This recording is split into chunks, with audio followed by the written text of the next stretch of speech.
Hey, Reelika, welcome to the show. I'm so happy you're here. Thank you so much for having me. So excited to be here today.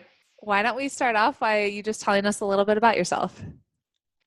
Sure. I'm Reelika Schulte and I work as a business and success coach. And I help women globally pretty much to go from an idea to fully launched coaching business online. So we basically just look at the expertise and do market research, create coaching packages that sell, and add some passive income products and implement the marketing plan so that they can start attracting the clients and not hunting them down. And my background is business and finance. So like I used to be stuck in a cubicle. So and so I really feel like, resonated with the people who are looking for more like freedom and just working on their own terms. Totally. So you grew up in Estonia, is that right? Yes, it's a small Yeah. country. Yeah, so funny. That's awesome. And you developed an entrepreneurial mindset after watching your parents start their own business after the fall of the Soviet Union. Why don't you tell us about that? Yeah, so when I was born, it was still part of Soviet Union. So with that said, we did not even like everything belonged to the government. So entrepreneurship pretty much did not exist. Wow. So when there was the collapse of the Soviet Union, I was about 7 or 8 years old, and that's when my mom and dad actually started their own business without any previous experience or anything. And so they started an air conditioning company. So my dad was owning the company and my mom was accountant. So, and they built up a really solid company and they had their own employees. And as a kid, I saw how they were working from home or on their own terms. They had more freedom. They were more like flexible. They were able to kind of attend my school activities or take some time off. And I really saw that, like, there's a different mindset that you really have to be able to have like a different view to the world rather than just being like an employee. So that my dad always used to tell me that start the business, but I just never knew what type of business I want to start. So, but I feel like as a child, I always was somehow like obligated to be part of that business, like just maybe like helping out some accounting stuff, some packing, some deliveries. So it was really like a family business. That is amazing. Okay, cool. So then how did you get started exactly teaching what you're teaching right now? So although that my parents were telling me that you should start a business, they still forced me to go to college to get Yeah. my degree. And I feel like that's kind of the path that a lot of us first goes. And so I did. I got my business degree, and I thought that obviously I should get a good job when I go and work in investment banking or finance. And I actually like so I started working, but I realized that this is not a dream come true because Mm. I was working, and I think that anybody who's listening who has ever worked in a corporate field like feels this way, that there is so much that you literally are like locked into your cubicle or like a small office without windows, and you're working like 9 hours a day over there. So Yep. and not getting that much time off. So for me, and because I was also a mom, so to my young son, I really realized that this is not my dream come true. And I started looking for opportunities to make some income from home, but I just really didn't know like what should I do? Like what is the solution for that? So just like one day I was Googling and I found a blogging opportunity to start the blog online. And I basically started my personal finance blog. So I was using my expertise about the finance and business side, and I started blogging online. And I was hoping that this will like take off and maybe turn into a business, but it really didn't. So it was more like as a side income, but I did create some passive income courses from there, and I started building an audience. But through my blog, I met a lot of entrepreneurs who were working as coaches or online marketers, and I discovered this new world of coaching and online entrepreneurship. And I simply started attending events and I enrolled into different programs to learn about that. And just like slowly, I transitioned into coaching business. Eventually, I was able to let go my job as well. Incredible. I never have really had like a 9 to 5 after I got my master's, but I did work in a cubicle part time when I was going in high school and college, and I literally felt like I was about to die. Like I'd be sitting in that cubicle and I'd be looking out the window. I'd be like, I just want to be outside in freedom. I was like, there's no way I could end up doing this with my life. There's no way. I know. I can so relate to that. And it's just so, and for some people it may work and it sounds like a safe place to be. But at the end of the day, I really realized that the time is the biggest asset that we can have in life. And I didn't really want to miss out on my son's life or just Yeah, my own life as well. And really just getting like a couple weeks of PTO a year is not really something that is like a dream come true. So there are totally. other options. Totally. So, talk to us about an evergreen business model because this is really what you specialize in. So, what is it? How do you create one? Yeah, so evergreen business model basically is like a predictable way to fill your coaching program or any program in that matter. So if you have a program that you want to fill, let's say that if you have a group program, if you have maybe like a one-on-one program, and if you're looking to start, enrolling your clients, and basically there are two ways. So one is the kind of what I like to call like an old school way is a launch model. So that when certain time doors open and doors close, but the evergreen model basically allows you to enroll your clients consistently into your program. So it starts out with your freebie. So whether this is your maybe like a video training or webinar, but it has to be something bigger than just like a PDF freebie so that you can start attracting your ideal tribe to you. And the reason why I'm saying it has to be bigger than just a PDF is because you want to convert those people into discovery calls. So that basically everyone who will sign up to your video training or maybe like a webinar or a web class, you name it. So this has to be more like in-depth training that really presents your expertise, tells his story, but also invites those people to take the next step, which is obviously to book a discovery call with you.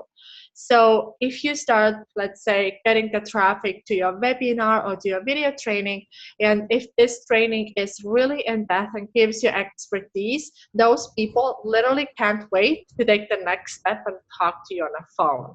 So, and when you automate this piece as well, that you can actually just like record this and set it up, and all you really need to worry about is generating the traffic. Mm. And you can really generate the traffic from different sources depending on where your clients are, with whether they are in LinkedIn, Facebook, or Instagram, YouTube, you name it. And then once you start getting the traffic and they watch your video training or webinar and book a call, on the call, you can invite them to your program too.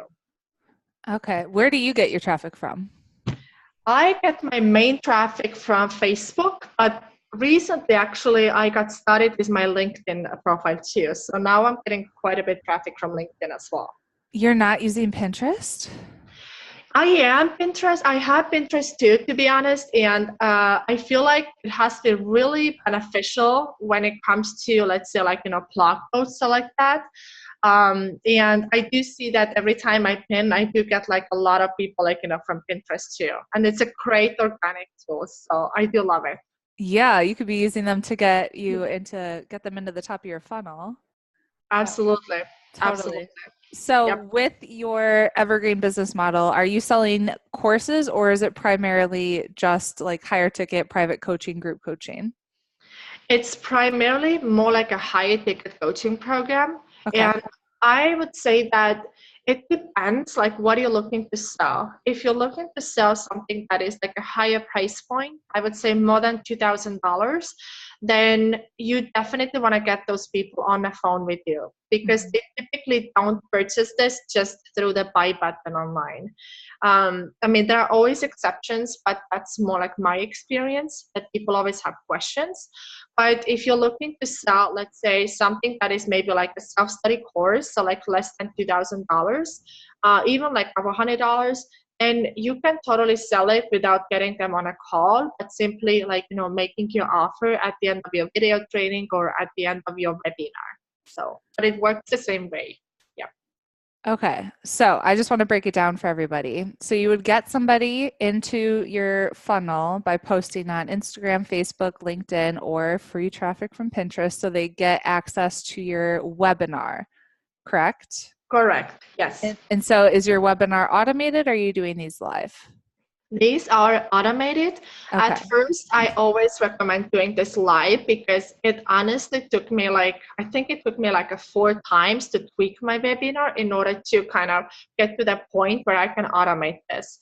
And the reason why I recommend doing this live at first is because you don't know if people actually stick around with your entire webinar, and you Mhm. don't know if they actually end up booking a call with you. So you want to test it out live to see what happens. And then you can just see that, okay, people stick around with me, they stay till the end of this webinar, and they ended up booking a call with me too. So now it's time that this content converts well to record this piece. And then you can use just this recording and you don't have to do those live anymore. Awesome. We have an evergreen webinar running every day, and I think I did them live for at least 2 to 3 months every other week to make sure I had my numbers converting the right way before we made it evergreen. Yeah, and that is important because I do know a few people like who have got it right pretty much like the first time, but I mean, it's really hard to get it right with the first time. You do have Totally. to get to know your audience, and you do want to make sure that like every piece is really working well. And it's all based on the data. That's kind of the nice thing, that you can just really see that if you get like, I don't know, 50 people sign up to your webinar and nobody watched till the end. So obviously, the problem is the content, that you can maybe come up with a better content for your webinar. So I'm a huge numbers geek, so I track like everything. So I'm like, okay, what was the conversion rate on this? What like I have so many spreadsheets to track this stuff. It's so funny. Do you look at any specific metrics before you turn yours on evergreen? yes, I always break it down into literally like into pieces. So to evaluate every single piece of that. And it actually starts out literally with a landing page, because if your landing page is not converting, that you get people to click on that, but nobody really wants to sign up, then that's kind of the first stop where you're already losing your people. So you definitely want to start out with, let's say, like with a landing page, making sure that the conversion rate is, I would say, the bare minimum of 30%, which is the industry standard. But I would honestly say that I think it's possible to get it like over 50%. Mhm. That if you can nail this piece, you're already getting like a lot of people into your funnel. And from there, you can really start looking into the timing of your webinar, like how many people actually attend on your webinar, what is the percentage for that, and how many people stick around, where is the drop off the most, and obviously how many people actually see your call to action at the end. And out of those people who see your call to action, how many of them end up booking a call with you? So, and how many clients you actually get from there? So we really do like to kind of like make it kind of chop it into pieces and then evaluate every single piece, because then you know where do you have the gap that you need to fill. Where do you see most people get stuck when they're putting this together? I feel that probably it's either the content piece or the call to action is not strong enough. But I feel like we sometimes are talking too much about ourselves on these webinars, our stories are like that, that people we're really asking time from our audience. And if Mhm. somebody has to give us let's say 45 minutes or 1 hour of the time, we have to take the full advantage of that and get into really the juicy stuff right away. So that I really feel like like the drop off tends to be in this webinars the first 10 to 15 minutes, so that if you can really like kind of make it more like concise and like really get into the juicy stuff right away, that's what's gonna convert the best, because that's why they're there. They want to get the juicy stuff from you. So it's okay to give away some really awesome content on those webinars then. Yeah, and I feel like that was one of the things that I missed out at first, is because my webinars were a little bit too much superficial and not deep enough. But you really have to give away the farm on those webinars to really create them aha moments. Because the moment they actually have to start taking notes, or they maybe like, learn something they didn't know before, they see you as the expert. But they can't implement this during this 1 hour, so that's what they need you. Totally. I think a lot of people have a scarcity mindset around like a fear of giving away too much. But I've done challenges before where they were just blown away, and they on day 2 they say, I don't know what you're selling at the end, but I'm going to buy it because of how much value you've added into my life. Totally. Yes, absolutely.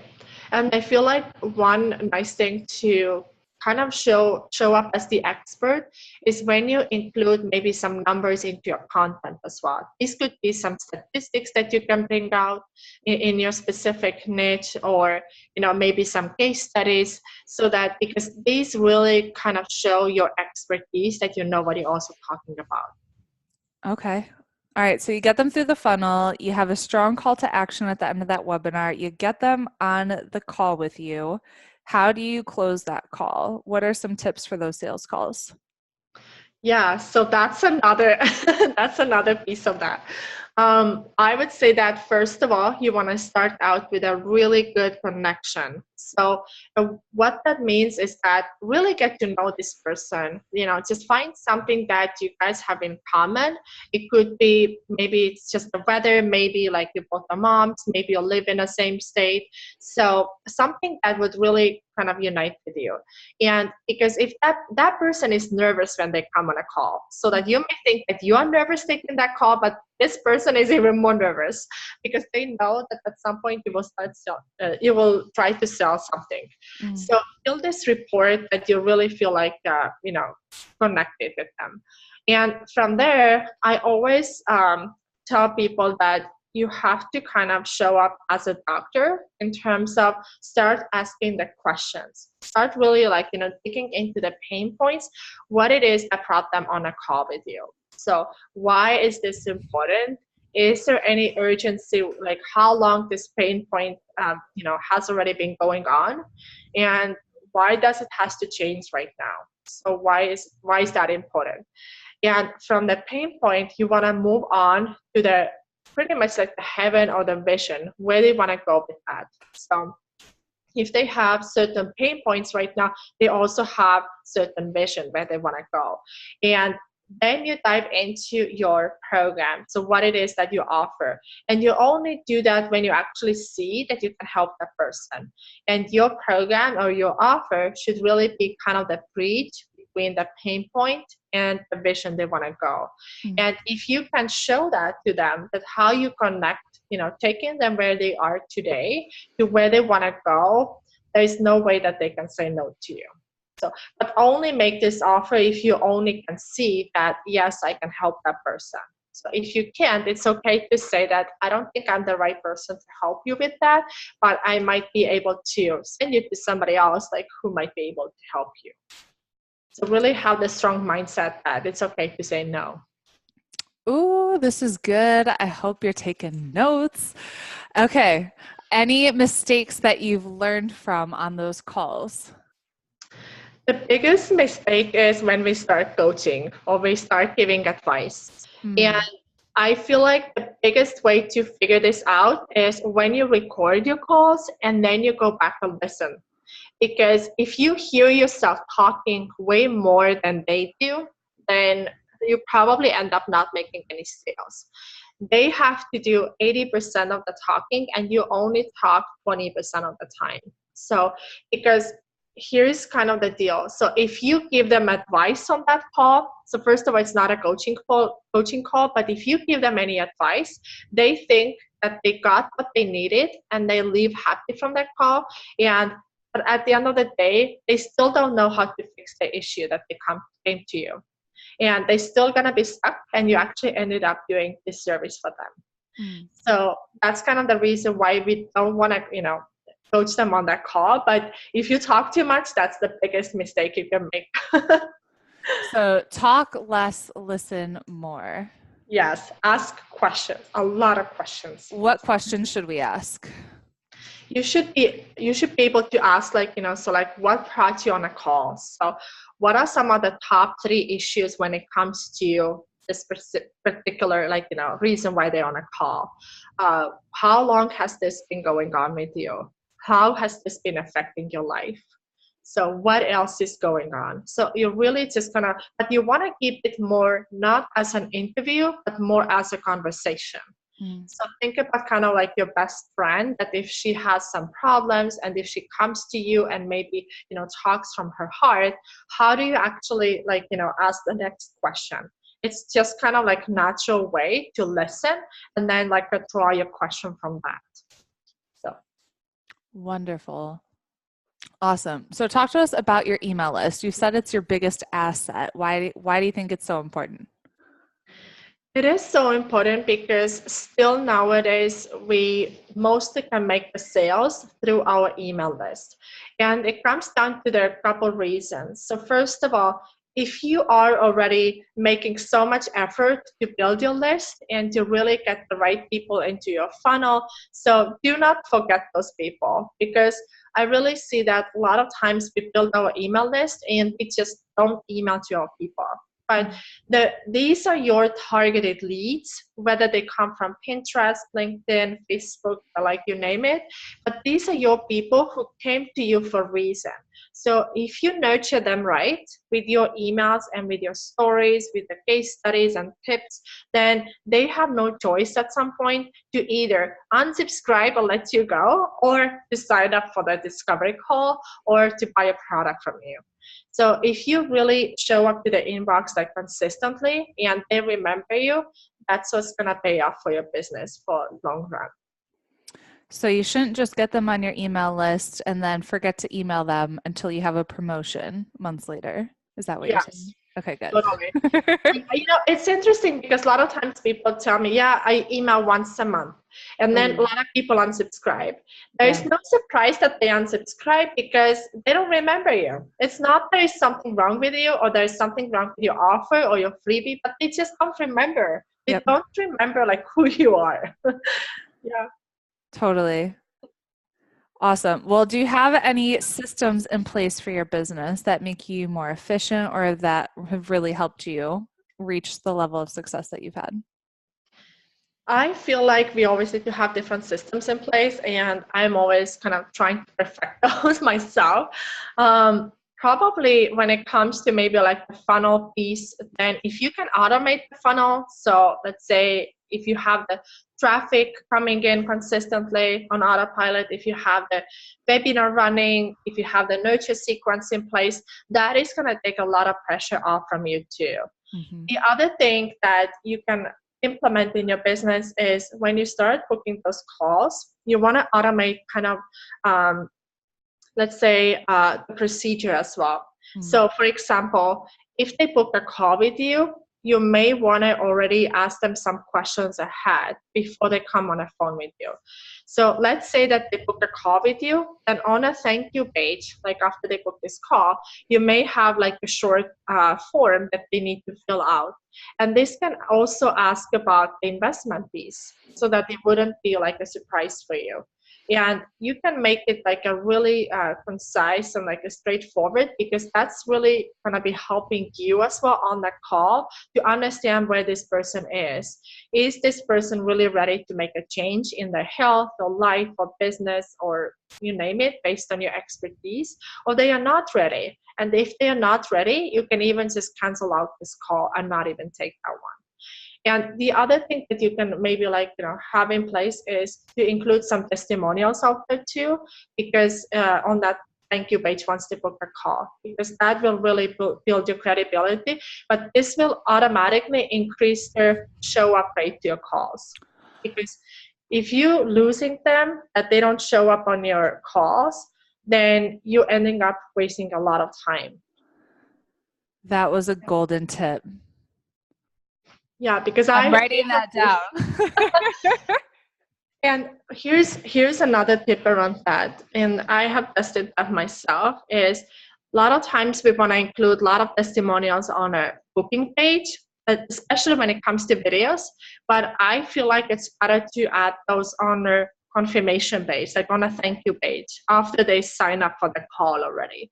Because one of the things is that we don't want them to spend a lot of time on a booking page. So there might be a couple testimonials, maybe like written testimonials, that they can really just kind of see that, okay, there are other people who have worked with you, but not the video ones necessarily, because they start consuming and then something happens, the phone rings, the kids came home, and they end up not booking a call with you.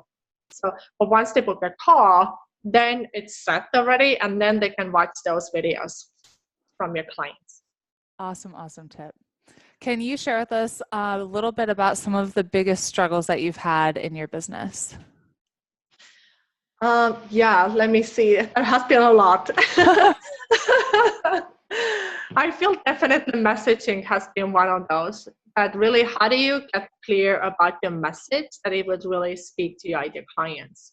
Because I feel like sometimes we try to kind of get our message out to the world, but it's not necessarily connecting with our audience. And I feel like I struggled a lot with that, because I wasn't sure, like, how to narrow down my niche, like who should I serve. So really just wasting like a lot of time and energy trying to please everyone, and not just like maybe like listening my heart or doing enough market research. So I see that's where a lot of people get stuck, is just trying to figure out their messaging and actually niching down enough. yep, it is. It really is.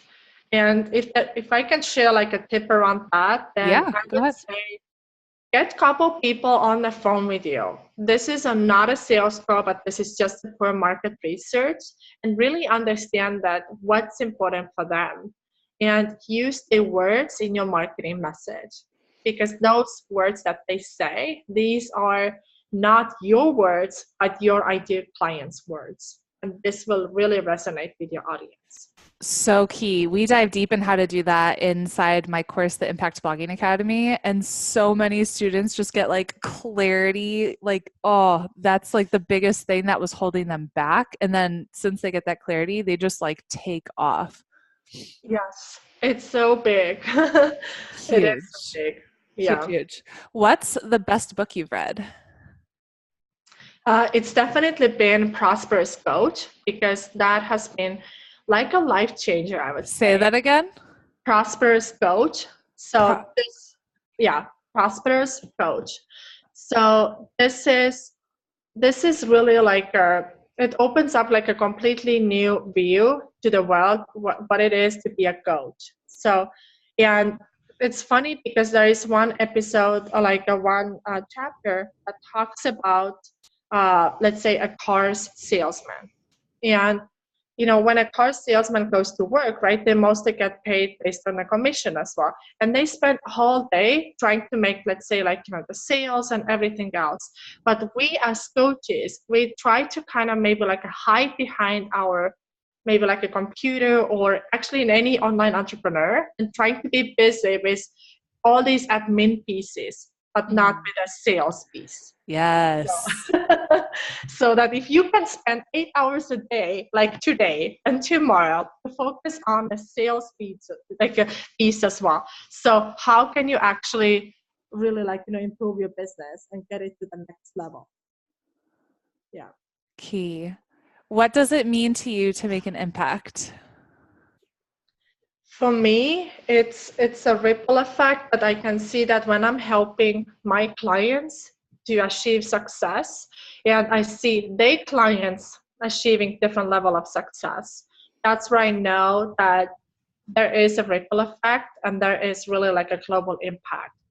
Because like in online space, we have so much power to make like a really big impact in so many different levels. That we can improve the lives, we can improve the health. And like I'm working a lot of health coaches and I see their clients getting healthier and like, and really like, getting off from like a strict diets and, improving their lives, being present for their kids. So that's the real impact for me, seeing that there's really the purpose behind that. I love that.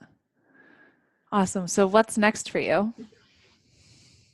For me, I think the biggest exciting thing probably is I start doing now live events as well, and my first one is coming up in 4 weeks. Woo! Never done anything like that before, so it's gonna be like totally small, maximum 20 people. I'm halfway sold out, but as an introvert, this is a huge thing for me to like even speak like in front of people. So You're going to do amazing. so trying to step out of the comfort zone before the end of this year. So yeah. Amazing. Where can we connect with you? You can find me on my website, designdreamlifestyle.com. And there you can find my free training as well. You can sign up and you can see how you can implement some strategies to your own business as well. Or you can go to Facebook and find me just based on my name, Reelika Schulte. Cool. We will put all of that in the show notes. Reelika, thank you so much for hanging out with me and adding so much value to my tribe. I appreciate you so much, and we'll talk to you soon. Thank you so much for having me. It was such a pleasure. Bye.